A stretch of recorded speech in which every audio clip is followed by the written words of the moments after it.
السلام على أشرف الأنبياء والمرسلين نبينا محمد وعلى آله وصحبه ومن سار على نهجه واهتدى بهداه إلى يوم الدين أما بعد প্রশংসা ও গুণগান হামদ এবং তারিফ সেই মহান অধিপতি আল্লাহ সুবহানাহু ওয়া তাআলার নিমিত্তে পেশ করছি, যিনি আজকে আমাদেরকে ঐতিহ্যবাহী জুবাইল দাওয়াহ অ্যান্ড গাইডেন্স সেন্টারের এই সুন্দর ক্লাস কক্ষে ঈশার সালাতের পরে আমাদের প্রবাসের মাটিতে সারাদিনের নানা কর্মব্যস্ততার শেষে আমাদের বিশ্রামের সময়টুকুকে আল্লাহর দ্বীন সম্পর্কে জ্ঞানার্জনের উদ্দেশ্যে একত্রিত হওয়ার সুযোগ করে দিয়েছেন। এই জন্য আমরা মহান অধিপতি আল্লাহ সুবহানাহু ওয়া তাআলার দরবারে অবন্ত মস্তক শুকর আদায় করি পড়ি আলহামদুলিল্লাহ। অতঃপর সালাত সালাম এবং অবারিত শান্তির ধারা বর্ষিত হোক বিশ্ব মানবতার মুক্তির মহান দিশারি সর্বশেষ এবং সর্বশ্রেষ্ঠ রাসূল, জাতি ধর্ম বর্ণ গোত্র ভাষা অঞ্চল নির্বিশেষে সকল মানুষের যিনি সর্বোৎকৃষ্ট অনুসরণীয় মহান আদর্শ মহান শিক্ষক প্রাণপ্রিয় নবী মুহাম্মদ রাসূলুল্লাহ সাল্লাল্লাহু আলাইহি ওয়াসাল্লামের প্রতি আসুন আমার প্রিয় নবীর প্রতি হৃদয়ের সবটুকু আবেগ ভালোবাসা এবং উচ্ছ্বাস মিশিয়ে সালাতু সালাম পেশ করি পড়ি সাল্লাল্লাহু আলাইহি ওয়াসাল্লাম। মোহতারাম মুআজ্জাজ প্রাণপ্রিয় উপস্থিতির সম্মানিত সাথীবন্ধুগণ, আমাদের শুক্রবারের ধারাবাহিক আকীদা ক্লাসের আজকে আমরা যে বিষয়টি নিয়ে আলোকপাত করব ইনশাআল্লাহ তাআলা, সেটি হচ্ছে বিশ্বখ্যাত দাঈ মুজাদ্দিদ ফকিহ আল্লামা ইমাম মুহাম্মদ ইবনে আব্দুল ওয়াহ্হাব রাহিমাহুল্লাহ কর্তৃক রচিত অনবদ্য গ্রন্থ উসুল ঈমান থেকে আমাদের আলোচনা চলছিল ধারাবাহিকভাবে তাকদীর সম্পর্কে। তো সেই ধারাবাহিকতা অনুযায়ী আজকে তাকদীরের আরেকটি গুরুত্বপূর্ণ বিষয়ে আলোকপাত করার প্রয়াস পাবো, আল্লাহ যদি তৌফিক দান করেন ইনশাআল্লাহ তাআলা। আর সেটি হচ্ছে তাকদীরের প্রতি ঈমান আনয়ন, ঈমানের স্বাদ উপভোগের একটি উপায়। একজন মানুষ ঈমানের প্রকৃত স্বাদ আস্বাদন করবে এবং আল্লাহ সম্পর্কে জ্ঞান অর্জনের ক্ষেত্রে প্রকৃত অবস্থায় উপনীত হবে যদি সে তাকদীরের প্রতি সঠিকভাবে এবং দৃঢ়ভাবে বিশ্বাস পোষণ করতে সক্ষম হয়। তাকদীরের প্রতি ঈমান মানুষের মনে এক অভাবনীয় প্রশান্তি সৃষ্টি করে দেয়। মানুষকে অস্থিরতা, দুশ্চিন্তা এবং ভবিষ্যৎ নিয়ে তার মানসিক অশান্তিকে দূর করে মনের মধ্যে এক অনাবিল প্রশান্তি ছড়িয়ে দেয়। কারণ এই পৃথিবীতে যা কিছু ঘটে সবই তো রব্বুল আলামিন লাওহে মাহফুজের মধ্যে সব কিছুই সবিস্তারে লিপিবদ্ধ করেছেন। সুতরাং আমার আপনার জীবনে যা কিছু ঘটুক না কেন, সেটা ভালো হোক অথবা মন্দ হোক, যে কোনো বিপদ আপদ, রোগ ব্যাধি, বালা মুসিবত, বিপর্যয়, সংকট, অস্থিরতা অথবা জীবনের আয় উন্নতি, সব কিছুই আল্লাহ সুবহানাহু ওয়া তাআলার পূর্ব নির্ধারিত। অতএব আমাদের এখানে টেনশন বা অস্থির হওয়ার কোনো কারণ নেই। এটি মানুষের মনে এক অভাবনীয় প্রশান্তি ছড়িয়ে দেয়। আজকে মূলত এই বিষয়টি আমাদের আলোচ্য বিষয়, যে তাকদীরের প্রতি ঈমান, ঈমানের প্রকৃত স্বাদ অস্বাদনের একটি অন্যতম কারণ এবং এর মাধ্যমে আল্লাহ সুবহানাহু ওয়া তাআলা সম্পর্কে বান্দার জ্ঞানের পূর্ণতা লাভ হয়। আমরা আজকে যেই হাদিসটি পেশ করতে যাচ্ছি, সে হাদিসটি একজন সম্মানিত সাহাবী এবং তার সন্তানের মাঝে কথোপকথনের হাদিস। আমরা সকলে হয়তোবা শুনে থাকব প্রখ্যাত সাহাবী উবাদা ইবনে সামিত রাদিয়াল্লাহু তাআলা আনহুর কথা। সেই সাহাবী উবাদা ইবনে সামিত রাদিয়াল্লাহু তাআলা আনহুর ছেলে ওলীদ বিন উবাদা। তো এই ওলীদ বলছেন যে দাখালতু আলা আবি ওয়া হুয়া মারিদুন আতাখায়ালু ফিহিল মউত। আমার বাবা প্রচণ্ড অসুস্থ অবস্থায় ছিলেন, মরণপণ অবস্থা। আমি আমার বাবার ঘরে গেলাম, আমার আশঙ্কা হচ্ছিল তিনি হয়তোবা মৃত্যুবরণ করবেন। মানে খুবই সংকটাপন্ন অবস্থায় ছিলেন তিনি। কে? উবাদা ইবনে সামিত রাদিয়াল্লাহু তাআলা আনহু। তো ওলীদ বলছেন যে আমি আমার আব্বার এই অবস্থা দেখে আমি তাকে বললাম, ইয়া আবাতা আওসিনি ওয়াজতাহিদলি, বললাম প্রিয় আব্বু, আপনি এই অন্তিমকালে আমার জন্য একটু কিছু নসিহত করে যান। আপনার এই জীবনের শেষ প্রান্তে হয়তো আপনাকে আর আমরা পাবো না, তো আপনি এই অন্তিম মুহূর্তে আমাকে কিছু উপদেশ দিন, এবং এক্ষেত্রে আপনি আপনার পক্ষ থেকে যতটুকু ভালো উপদেশ দেওয়া সম্ভব হয় অতটুকু আপনি দিবেন, সর্বোচ্চ চেষ্টা করবেন ভালো আমার জন্য উপকারী উপদেশ দেওয়ার। ফাকালা, তখন সাহাবী উবাদা রাদিয়াল্লাহু তাআলা আনহু বললেন, আজলিসুনি, তোমরা আমাকে একটু উঠিয়ে বসাও। তিনি তো খুবই অসুস্থ অবস্থায় ছিলেন। ফালাম্মা আজলাসুহ, এরপরে সবাই ধরাধরি করে তাকে বিছানায় উঠিয়ে বসালেন। ফাকাল, ইয়া বুনাইয়া ইন্নাকা লান তাজিদা তা'মাল ঈমান ওয়া লান তাবলুগা হাকীকাতাল ইলমি বিল্লাহ তাবারাকা ওয়া তাআলা হাত্তা তু'মিনা বিল কদরি খাইরিহি ওয়া শাররিহি। তিনি উঠে বসে তার প্রিয় সন্তানের চাওয়া মোতাবেক উপদেশ দিতে শুরু করলেন। তিনি বললেন, হে আমার বৎস, তুমি কখনোই ঈমানের প্রকৃত স্বাদ লাভ করতে পারবে না এবং আল্লাহর প্রতি ঈমানের প্রকৃত অবস্থায় পৌঁছতে পারবে না যতক্ষণ পর্যন্ত তুমি তকদিরের ভালো এবং মন্দের প্রতি বিশ্বাস স্থাপন করতে না পারবে। তার মানে তকদিরের প্রতি তোমার যদি বিশ্বাস স্থাপিত না হয়, তাহলে তুমি ঈমানের প্রকৃত মজা, প্রকৃত স্বাদ কখনোই পাবে না, এবং আল্লাহ সুবহানাহু ওয়া তাআলার প্রতি তোমার জ্ঞানের প্রকৃত অবস্থায় পৌঁছতে পারবে না। কারণ তাকদীর বা আল্লাহ রাব্বুল আলামিন কর্তৃক নির্ধারিত সেই ভাগ্যলিপির উপরে তোমার যদি বিশ্বাস না থাকে, তাহলে এখনও আল্লাহর প্রতি তোমার জানাশোনার ঘাটতি রয়েছে, আল্লাহর ব্যাপারে তোমার জ্ঞানের কমতি রয়েছে, এবং এখনও তুমি ঈমানের প্রকৃত স্বাদ খুঁজে পাওনি। অতএব তুমি যদি ঈমানের প্রকৃত স্বাদ পেতে চাও, ঈমানের প্রকৃত মজাটা উপভোগ করতে চাও, এবং তুমি যদি চাও যে আল্লাহ সম্পর্কে তুমি সঠিকভাবে জানবে, তাহলে তোমার জন্য আবশ্যক হচ্ছে আল্লাহর সেই পূর্ব নির্ধারিত ভাগ্যলিপি বা তাকদীর সম্পর্কে জানা বা এবং এর প্রতি বিশ্বাস স্থাপন করা। তারপর তিনি বললেন, কুলতু ইয়া আবাতা, সাহাবীর ছেলে তার পিতার কাছ থেকে কিভাবে ইলম নিচ্ছেন মৃত্যুর আগ মুহূর্তে গিয়েও। সুবহানাল্লাহ, আমাদের বর্তমান অবস্থায় আমরা কয়জন ছেলে বাবার কাছ থেকে ইলম নিতে পারে, আর বাবাই কতটুকু জানে যে ছেলের প্রশ্নের উত্তর দিতে পারবে বা ছেলেকে ভালো কিছু উপদেশ দিতে পারবে। তো যাকে দেখেন তাদের অবস্থা এবং আমাদের অবস্থা। প্রখ্যাত সাহাবী উবাদা ইবনে সামিত রাদিয়াল্লাহু আনহুর ছেলে ওলীদ তার পিতার এই অন্তিম মুহূর্তে তার কাছ থেকে তিনি চেয়ে উপদেশ নিচ্ছেন। তো যাই হোক, এবার ওলীদ তার পিতার এই উত্তর শোনার পরে বললেন যে আমি তকদিরের ভালো মন্দ কি এই বিষয়ে আমি কিভাবে বুঝতে পারবো, কিভাবে জানতে পারবো,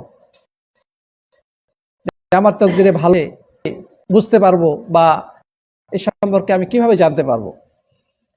তখন তিনি তাকে বললেন, কাল তা'লামু আন্না মা আখতাআকা লাম ইয়াকুন লিয়ুসিবাক ওয়া মা আসাবাকা লাম ইয়াকুন লিয়ুখতিআক। এই ক্ষেত্রে আমার আপনার তকদিরে ভালো ছিল নাকি মন্দ ছিল এটা জানার একটা উপায় আছে।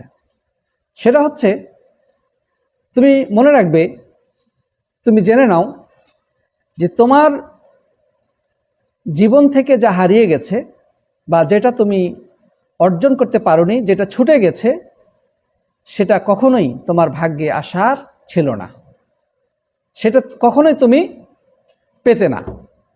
তোমার জীবন থেকে যেটা ছুটে গেছে, যেটা হারিয়ে গেছে, যেটা তুমি পাও নাই, তুমি বিশ্বাস করবে এটা তুমি কখনোই পাওয়ার ছিলে না। আর তোমার জীবনে যেটা তুমি পেয়েছো বা তোমার জীবনে যেটা ঘটে গেছে, তুমি জেনে রাখবে এই জিনিসটি কখনোই তোমার থেকে হারানোর ছিল না এবং তোমার থেকে ছুটে যাওয়ার কোনো সম্ভাবনা ছিল না। অর্থাৎ আল্লাহ সুবহানাহু ওয়া তাআলা তোমার ভাগ্যে যে জিনিসটি লিখে দিয়েছেন সেটি অবিসম্ভাবীভাবেই তুমি অর্জন করবে বা তোমার জীবনে ঘটবে। আর আল্লাহ সুবহানাহু ওয়া তাআলা যেটা লেখেন নাই সেটা তুমি শত চেষ্টা করেও পাবে না, কোনোভাবেই এটা অর্জন করা তোমার দ্বারা সম্ভব হবে না বা ওই জীবনে সেটা তোমার আসবে না। এটাই হচ্ছে ভাগ্যের ভালো মন্দের প্রতি বিশ্বাসের মাপকাঠি। তারপরে তিনি বললেন, ইয়া বুনাই ইন্নী সামিআতু রাসূলুল্লাহ সাল্লাল্লাহু আলাইহি ওয়াসাল্লাম। এরপরে তিনি আল্লাহ নবী সাল্লাল্লাহু আলাইহি ওয়াসাল্লামের এক হাদিস থেকে দলিল পেশ করলেন। তিনি বললেন, হে আমার বৎস, নবী করিম সাল্লাল্লাহু আলাইহি ওয়াসাল্লাম থেকে আমি নিজে শুনেছি, তিনি বলেছেন, আউয়ালা মা খালাকাল্লাহুল কলাম ক্বালা উকতুব। আল্লাহ তাআলা কলমকে সৃষ্টি করার পরে প্রথমেই যে নির্দেশ দিলেন যে তুমি লেখো। ফাজারাত তিলকা সাআহ বিমা হুয়া কাইনুন ইলা ইয়াউমিল কিয়ামাহ। তো ওই মুহূর্তেই কলম কিয়ামত পর্যন্ত যা কিছু ঘটবে সব কিছুই লিপিবদ্ধ করে ফেললেন। কলম কিয়ামত পর্যন্ত যা কিছু ঘটবে সব কিছুই লিপিবদ্ধ করে ফেলল। সুবহানাল্লাহ। ইয়া বুনাই ইন মিত্তা ওয়ালাস্তা আলা হাযা দাখালতান নার। এরপরে তিনি তার ছেলে ওয়ালিদকে বললেন যে, হে আমার বৎস, তুমি যদি এই বিশ্বাসের উপরে মৃত্যুবরণ না করো তাহলে তুমি জাহান্নামে প্রবেশ করবে। অর্থাৎ তকদিরের এই যে ভালো মন্দের লিখন সম্পর্কে তোমার যদি বিশ্বাস না থাকে তাহলে তুমি এই অবস্থায় মারা গেলে কোথায় প্রবেশ করবে? জাহান্নামে প্রবেশ করবে। প্রিয় বন্ধুগণ, আমরা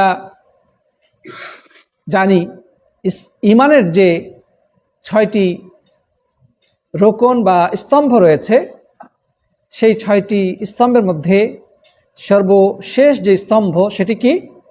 তাকদিরের ভালো মন্দের প্রতি বিশ্বাস। আন তুমিনা বিল কদরি খাইরিহি ওয়া শাররিহি, যে ভাগ্যের ভালো বা মন্দের প্রতি বিশ্বাস স্থাপন করা। অর্থাৎ কেউ যদি ইমানের এই খুঁটি বা স্তম্ভকে বিশ্বাস না করে তাহলে সে কি ইমানদার হতে পারবে? সে ইমানদার বলে দাবি করতে পারবে না। আর যে ব্যক্তি ইমানের কোনো একটি খুঁটিকে অস্বীকার করবে সে নিশ্চিতভাবেই মুমিন বলে দাবি করার অধিকার রাখে না। আর কেউ যদি মুমিন না হয় তাহলে সে কখনোই জান্নাতে প্রবেশ করতে পারবে না, সে নিশ্চিতভাবে জাহান্নামে যাবে। নাউজুবিল্লাহ। প্রিয় সাথী বন্ধুগণ, আল্লাহ সুবহানাহু ওয়া তাআলা কোরআনে কারীমের সূরা হাদীদের 22 নম্বর আয়াতে একথা বলেছেন যে আমাদের জীবনে যা কিছু ঘটে সবই তার লিখনের ভিত্তিতে ঘটে। আল্লাহ সুবহানাহু ওয়া তাআলা সূরা হাদীদের 22 নম্বর আয়াতে ইরশাদ করেন যে, মা আসাবা মিন মুসিবাতিন ফিল আরদি ওয়ালা ফি আনফুসিকুম ইল্লা ফি কিতাবিন মিন ক্বাবলি আন নাবরাহা ইন্না যালিকা আলাল্লাহি ইয়াসির। এই পৃথিবীতে অথবা তোমাদের নিজেদের মধ্যে যে কোনো বিপদ বিপর্যয় ঘটে থাকে সেটা সংগঠিত হওয়ার পূর্বেই অবশ্যই আল্লাহ সুবহানাহু ওয়া তাআলা তকদিরের মধ্যে লিপিবদ্ধ করে রেখেছেন। সুবহানাল্লাহ। এই পৃথিবীতে যত বিপদ বিপর্যয় ঘটুক না কেন, মানুষের জীবনে যত সমস্যা সংকট বিপদ আপদ আসুক না কেন, এগুলো ঘটার পূর্বেই আল্লাহ সুবহানাহু ওয়া তাআলা তার পূর্ব জ্ঞানের আলোকে তকদিরের মধ্যে আগে লিপিবদ্ধ করে রেখেছেন। সুবহানাল্লাহ। আর এটি আল্লাহর জন্য খুবই সহজ কাজ। আমরা আল্লাহ সুবহানাহু ওয়া তাআলার ক্রিয়াকাণ্ড সম্পর্কে ধারণা করতে সক্ষম নই। তিনি সর্বশক্তিমান, তিনি সর্বজ্ঞানী, সব বিষয়ে তার পরিপূর্ণ জ্ঞান আছে। অতীত, বর্তমান, ভবিষ্যৎ সবকিছু সম্পর্কে তিনি জানেন। কিন্তু আমাদের জ্ঞানের অবস্থা খুবই সীমিত। আমাদের জ্ঞান এতটাই সীমিত যে আমাদের পায়ের নিচের অবস্থা সম্পর্কে আমরা বলতে পারি না। পিছন দিকে কি ঘটে যাচ্ছে আমরা বলতে পারি না। দেওয়ালের ওপাশে কি ঘটতেছে আমরা বলতে পারি না। কিছুটা দূরে মানুষ কথা বলে আমরা সেটা শুনতে পাই না। প্রিয় বন্ধুগণ, কিন্তু রব্বুল আলামিনের জ্ঞান, তার শক্তি, সক্ষমতা অসীম অপার। তিনি মানুষের অতীতে ঘটে যাওয়া, বর্তমানে যা কিছু ঘটে এবং ভবিষ্যতে যা কিছু ঘটবে সব বিষয়ে পরিপূর্ণভাবে জ্ঞান রাখেন। তার কাছে কোনো কিছুই অস্পষ্ট নেই, কোনো কিছুই অজ্ঞাত নয়। এমনকি একটি গাছের শুকনো পাতাও যদি জমিনে খসে পড়ে সে সম্পর্কে তিনি আগে থেকেই জানেন। আল্লাহু আকবার। প্রিয় বন্ধুগণ, তাহলে আল্লাহ সুবহানাহু ওয়া তাআলা এখানে যেটা বললেন যে মানুষের জীবনে যত বিপদ আপদ আসুক না কেন, অথবা পৃথিবীতে যত বিপদ বিপর্যয় ঘটুক না কেন, সবই সংগঠিত হওয়ার পূর্বে তকদিরে আল্লাহ সুবহানাহু ওয়া তাআলা লিপিবদ্ধ করে রেখেছেন। প্রিয় বন্ধুগণ, ইমাম হারাবি মিশকাতের ব্যাখ্যা গ্রন্থ মিরকাতুল মাফাতিহি লিখেছেন যে তোমার জীবনে যা কিছু ঘটুক না কেন, চাই সেটা আল্লাহর পক্ষ থেকে বিশেষ কোনো নেয়ামত হোক, অথবা বিপদ আপদ ঘটুক, অথবা তুমি আল্লাহর আনুগত্যমূলক কোনো সৎ কাজ করো, অথবা কোনো গুনাহের কাজ করো, সবই রব্বুল আলামিন তকদিরে লিপিবদ্ধ করে রেখেছেন। সেটা তোমার পক্ষে হোক অথবা বিপক্ষে হোক, তোমার কল্যাণের জন্য হোক অথবা অকল্যাণের জন্য হোক, সব কিছু আগে থেকেই লিপিবদ্ধ করা হয়েছে। এবং যেটা লিপিবদ্ধ করা হয়েছে সেটা অবশ্যই ঘটবে। কোনোভাবেই সেটা থেকে তুমি ছাড় পাবে না, মুক্তি পাবে না। তোমার জীবনে সেটা অবশ্যই আসবে। যদি ভালো কিছু অর্জন করো, তোমার ভাগ্যে যদি ভালো কিছু লেখা থাকে সেটা অবশ্যই আসবে, আর খারাপ যদি কিছু লেখা থাকে সেটা অবশ্যই ঘটবে। অনুরূপভাবে তোমার জীবনে কোনো বিপদ আপদ যদি নেমে আসে, খারাপ কোনো কিছু ঘটে যায়, অথবা যেটা ভালো কিছু ঘটে যায়, সেটা আশার ছিল, সেটা কোনোভাবেই তোমার সেখান থেকে তোমার ছাড় পাওয়ার কোনো সম্ভাবনাও ছিল না, বা এটা থেকে তুমি মুক্ত থাকবে এমনটি হওয়ার কোনো সম্ভাবনা ছিল না। অর্থাৎ যেটা ঘটেছে সেটা অবশ্যই রব্বুল আলামিন লিপিবদ্ধ করে রেখেছেন এবং তিনি চেয়েছেন বলেই ঘটেছে। প্রিয় বন্ধুগণ, আল্লাহ সুবহানাহু ওয়া তাআলা এই কথাই সূরা তাওবার 5 নম্বর আয়াতেও বলেছেন, কুল্লা ইউসিবানা ইল্লা মা কাতাবাল্লাহু লানা। হে নবী, আপনি বলে দিন যে আমাদের উপরে কোনো ধরনের বিপদ বিপর্যয় নেমে আসে না, বা কোনো কিছুই আমাদের জীবনে ঘটে না আল্লাহ তাআলা যেটা তাকদীর লিপিবদ্ধ করেছেন সেটা ছাড়া। প্রিয় বন্ধুগণ, তাহলে আমরা এই আলোচনা থেকে কি খুঁজে পাই? এখান থেকে আমরা যেই শিক্ষাটা পাই সেটি হচ্ছে যে আমাদের কর্তব্য আল্লাহ সুবহানাহু ওয়া তাআলা সেই লিখিত তাকদীরের প্রতি ভরসা করা। তবে ভরসা করার অর্থ এটা নয় যে কাজ কাম ছেড়ে দিয়ে ইবাদত বন্দেগী থেকে দূরে সরে হাত গুটিয়ে ঘরের মধ্যে চুপটি করে বসে থাকব, এটা উদ্দেশ্য নয়। উদ্দেশ্য হলো আমাদেরকে আমাদের কর্তব্য যেটা সেটা করতে হবে, যেটা করণীয় সেটা করতে হবে। আল্লাহ তাআলা যেটা আদেশ করেছেন সেটা আমাদেরকে করতে হবে, যেটা নিষেধ করে সেটা থেকে দূরে থাকতে হবে, এবং এর ফলাফলের জন্য, এর পরিণতির জন্য আল্লাহর উপরে ভরসা রাখতে হবে। আল্লাহ তাআলা যেটা ভাগ্যে লিখে রেখেছেন সেটাই ঘটবে। যদি ভাগ্যে ভালো কিছু লিখে রাখেন তাহলে সেটা ভালো কিছু পাবো, আর যদি মন্দ কিছু থাকে সেটা হয়তোবা মন্দই ঘটবে। ফসল চাষাবাদ করতে হবে, জমি প্রস্তুত করতে হবে, সেখানে বীজ বপন করতে হবে, ফসল লাগাতে হবে, পানি সেচ দিতে হবে, তারপরে ফসল ঘরে তোলার জন্য অপেক্ষায় থাকতে হবে। আল্লাহ যদি ভাগ্যে লিখে রাখেন তাহলে ফসল ঘরে তুলতে পারবো, অথবা কোনো এক কালবৈশাখী বা টর্নেডো জলোচ্ছ্বাস এসে সব কিছু তছনছ করে দিয়ে যাবে, হয়তো আমি ফসল ঘরে তুলতে পারবো না। তার মানে আল্লাহর উপরে তাওয়াক্কুল শিক্ষা পায় তাকদীরের প্রতি বিশ্বাস থেকে। তারপরে আরেকটা জিনিস আমাদের করতে হবে, সেটি হচ্ছে প্রিয় বন্ধুগণ, আল্লাহ তাআলার ফয়সালার উপরে সন্তুষ্ট থাকতে হবে।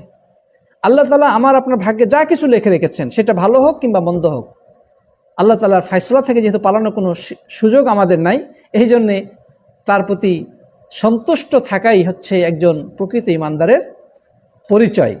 আল্লাহ, তুমি আমার ভাগ্যে যা কিছু লিখে রেখেছো আমি খুশি। যদি ভালো কিছু ঘটে আলহামদুলিল্লাহ, খারাপ কিছু ঘটলে ধৈর্য ধারণ। হাদিসে আছে, আল্লাহ নবী সাল্লাল্লাহু আলাইহি ওয়াসাল্লাম বলেছেন যে আজাবান লিআমরিল মুমিন ইন্না আমরাহু কুল্লাহু লাহু খায়র ওয়া লাইসা যালিকা ইল্লা লিল মুমিন ইন আসাবাতহু সাররা শাকার ফাকানা খায়রান লাহু ওয়া ইন আসাবাতহু দাররা সাবার ফাকানা খায়রান লাহু। যে মুমিনের বিষয়টি আশ্চর্যজনক, তার প্রত্যেকটা জিনিসের মধ্যে কল্যাণ আছে, এবং এই সুসংবাদ শুধু মুমিনের জন্যই, কোনো কাফেরের জন্য সুসংবাদ নেই। যদি সে জীবনে ভালো কিছু অর্জন করে বা তার জীবনে ভালো কিছু ঘটে, তাহলে সে আল্লাহর শুকরিয়া আদায় করে, আর যদি অপ্রত্যাশিত খারাপ কিছু ঘটে যায় তাহলে সে ধৈর্য ধারণ করে। অতএব আল্লাহ তাআলার ফয়সালার প্রতি আমাদেরকে ধৈর্য ধারণ করতে হবে এবং সন্তুষ্টি প্রকাশ করতে হবে। কোনোভাবেই আল্লাহর ফয়সালার ব্যাপারে ক্ষোভ প্রকাশ করা যাবে না বা আল্লাহ তাআলার প্রতি মনক্ষুণ্ণ হওয়ার সুযোগ নেই। আরও একটা শিক্ষা পাই, সেটি হচ্ছে যে আমাদের নিজস্ব কোনো ক্ষমতা নেই, আল্লাহ তাআলা যদি আমাদেরকে ক্ষমতা না দেন। কোনো পাপ কাজ থেকে আমরা বাঁচতে পারবো না যদি আল্লাহ তাআলা আমাদেরকে পাপ কাজ থেকে বাঁচার মতো শক্তি না দেন, এবং কোনো নেকির কাজও করতে পারবো না আল্লাহ তাআলা যদি আমাদেরকে সেই নেকির কাজটা করার শক্তি না দেন। আর এটি হচ্ছে লা হাওলা ওয়ালা কুওয়াতা ইল্লা বিল্লাহর অর্থ। আমাদের কোনো শক্তি নেই নেকির কাজ করার, আমাদের কোনো ক্ষমতা নেই গুনার কাজ থেকে বেঁচে থাকার, আল্লাহ তাআলার শক্তি ব্যতিরেকে। তারপরে আমাদেরকে আরেকটি জিনিস করতে হবে, সেটি হচ্ছে যে অল্পে তুষ্ট থাকা, মানে সবসময় বেশি পাওয়ার লালসা থেকে নিজেকে মুক্ত রাখার চেষ্টা করতে হবে। আমার আপনার চেষ্টা থাকবে যে বৈধভাবে হালাল উপার্জন করার, ভালো কিছু পাওয়ার প্রচেষ্টা থাকতে হবে, কিন্তু যদি কোনো কারণে প্রত্যাশা পূরণ না হয়, অর্থাৎ যা চেয়েছিলাম সেটা যদি না পাই, তাহলে এটা নিয়ে খুব বেশি হাহুতাশ করা যাবে না, এটা নিয়ে মনক্ষুণ্ণ হওয়া যাবে না, বরং যতটুকু এসেছে, যতটুকু পেয়েছেন ততটুকু সন্তুষ্টি প্রকাশ করতে হবে। আর এটি হচ্ছে তাকওয়ার পরিচায়ক। প্রিয় বন্ধুগণ,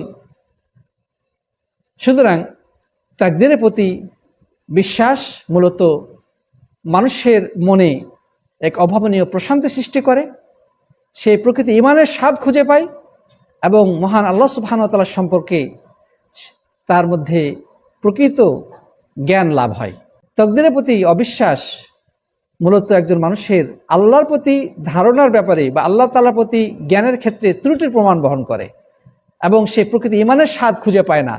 তার ভিতর থেকে সবসময় হাহাকার, অস্থিরতা, টেনশন, নাই খাই অবস্থা বিরাজ করে, সে কোনো কিছুতে শান্তি পায় না।